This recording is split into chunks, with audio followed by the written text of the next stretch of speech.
Hello everyone, welcome back to my channel. I hope you all are doing good. Today is day 13 of 21 days study challenge और मैं start कर रही हूँ night से study session. तो सबसे पहले मैं पढ़ाई करने से पहले सोची कि कॉफ़ी बना लेती हूँ, नहीं तो बीच में नींद आने लगेगा और फिर मुझे उठना पड़ेगा। तो देन मैं किचन में आ गई और कॉफ़ी बनाने लगी। और कॉफ़ी आज कुछ अलग तरीके से बना रही हूँ, जस्ट लाइक जैसे चाय बनाती हूँ ऐसे। पहले डिफ़ॉल्ट थोड़ा अलग टाइप से बनाती थी, डिफरेंट टाइप से, डिफरेंट टाइप से। तो मेरी कॉफ़ी रेडी हो गई है और मैं अब पढ़ाई स्टार्ट करूँगी। कॉफ़ी के साथ स्टडी करूँगी क्योंकि इसके बिना तो फिर रात भर नहीं पढ़ सकती हूँ मैं, फिर तो सो ही जाऊँगी। और देखो इस वीडियो में ना पहले पॉलिटी स्टार्ट कर दी हूँ, इतना बता देती हूँ।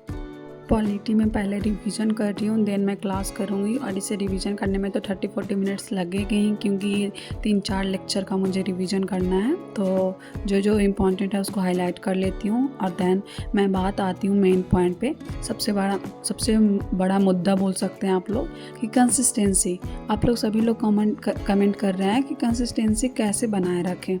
तो देखो आज इस वीडियो में मैं बहुत अच्छी बात बताने वाली हूँ, खुद के एक्सपीरियंस से बताने वाली हूँ कि कंसिस्टेंसी कैसे बनाए रखना है। और जो लोग भी उसे नहीं कर पा रहे हैं तो आप लोग इस वीडियो को प्लीज़ लास्ट तक देखना। ज़्यादा वीडियो लॉन्ग नहीं है, लास्ट तक देखना। और मैं इसमें बताऊंगी कि कैसे आप कंसिस्टेंसी रख सकते हो, कैसे आप डेली कंटिन्यू पढ़ाई कर सकते हो एनर्जेटिक होकर। बस आप लोग वीडियो को पूरा देखना, जानकारी लास्ट तक इसमें मिलेगा आप लोग को। और ये मेरा पॉलिटी एंड हो गया था और मैं कर ली थी, 224 में कंप्लीट हो गया था। मैं अपने इंग्लिश प्रिपरेशन के लिए ये बुक ली हूँ, ओसवाल बुक्स का है। ये वोकैबुलरी बिल्डर है जिसमें कि वोकैब से रिलेटेड सारे चीज़ दिया हुआ है। और इसमें सबसे पहला जो पेज है उसमें कंटेंट दिया हुआ है और कंटेंट में सारा टॉपिक वाइज आपको दर्शाया गया है। जैसे पार्ट 1 में है तो पार्ट 1 में आपको क्या पढ़ना है, पार्ट 2 में कौन कौन सा टॉपिक्स है, ये सारा आपको बताया गया है। देन ये सेकेंड पेज है इंट्रोडक्शन। इसमें सबसे इम्पॉर्टेंट बात बताया गया है कि आपको वोकैब को कैसे पढ़ना है, किस तरीके से आप वोकैब पढ़ सकते हो, सारी चीज़ें इसमें बताया गया है। आप इसे पढ़कर अच्छे से समझ सकते हो कि आप अपने वोकैब को कैसे कर सकते हो। और इसमें जो ग्रामर के शॉर्ट नोट्स होते हैं वो भी बताया गया है। जैसे कि नॉन हो गया, तो नॉन क्या है, व्हाट इज़ नॉन, वो बताया गया है। And then types of non भी बताया गया है। और छोटा छोटा की पॉइंट्स लिखा हुआ है कि जिससे कि आप अपना ग्रामर भी अच्छे से कर सकते हो। देन इसमें वो वोकैबुलरी दिया हुआ है जो न्यूज़पेपर से रिलेटेड है। तो इसमें मीनिंग तो दिया हुआ ही है, इसका मीनिंग का वो क्या है, नॉन है, पार्ट्स ऑफ स्पीच भी दिया हुआ है, मीनिंग भी दिया हुआ है, साइनो भी और एंटो भी दिया हुआ है। और ये सब सारी चीज़ें इसमें दिया हुआ है। देन इसमें प्रैक्टिस सेट भी दिया हुआ है कि जिससे आप प्रैक्टिस करके अपना पता कर सकते हो कि आप वोकैब कैसे कर रहे हो, कितने अच्छे से कर रहे हो। इसमें सब कुछ दिया हुआ है। और जैसे में एक वर्ड आ गया, वन वर्ड सब्स्टिट्यूशन, तो सबसे अच्छी बात है कि रूट्स वर्ड के थ्रू आप कैसे वन वर्ड सब्स्टिट्यूशन को समझ सकते हो। तो आपको ये दिया गया है रूट्स वर्ड के थ्रू, जिससे आप आसानी से पढ़कर समझ सकते हो और अपने वोकैब को मजबूत कर सकते हो। और इसकी पेज की क्वालिटी बहुत अच्छी है, आप आसानी से इसे पढ़ सकते हो। अगर आप लोग भी कम्पिटिटिव एग्ज़ाम या एसएससी का एग्ज़ाम का तैयारी कर रहे हो तो आप ये बुक ले सकते हो।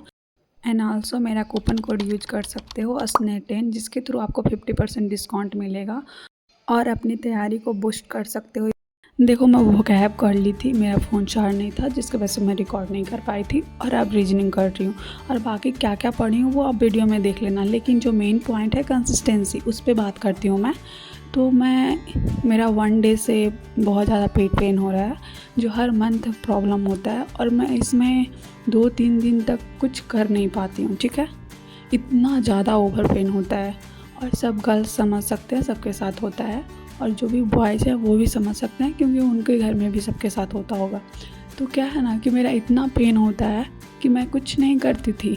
लाइफ में फर्स्ट टाइम मैं आज इस बार क्या क्यों पढ़ाई क्यों, ऐसे मैं रेस्ट करती थी। बट मैं चैलेंज ली थी तो मुझे पूरा करना ही था, कंसिस्टेंसी मेरा टूटना नहीं था।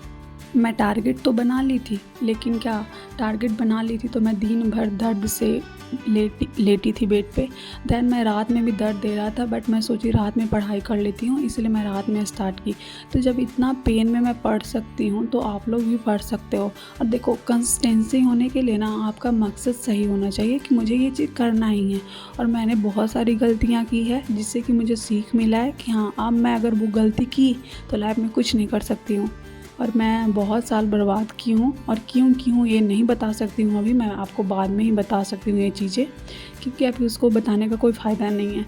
तो मैं यही बोलना चाहूँगी कि जब इतना पेन में मैं पढ़ सकती हूँ तो आप लोग भी किसी सिचुएशन में पढ़ सकते हो, क्योंकि ये पेन बहुत ज़्यादा अनलिमिटेड होता है जिसका कोई कंट्रोल नहीं होता है। मैं इतना सालों से दवा नहीं खाती थी, बट मैं पढ़ने के लिए सिर्फ दवा खाई। तो आप लोग समझ सकते हो कि जब मैं कर रही हूँ तो आप लोग भी कर सकते हो। तो अगर वीडियो अच्छी लगी है तो please like share subscribe. Thanks for watching, take care, bye bye. कोई और डाउट हो तो कमेंट कर देना।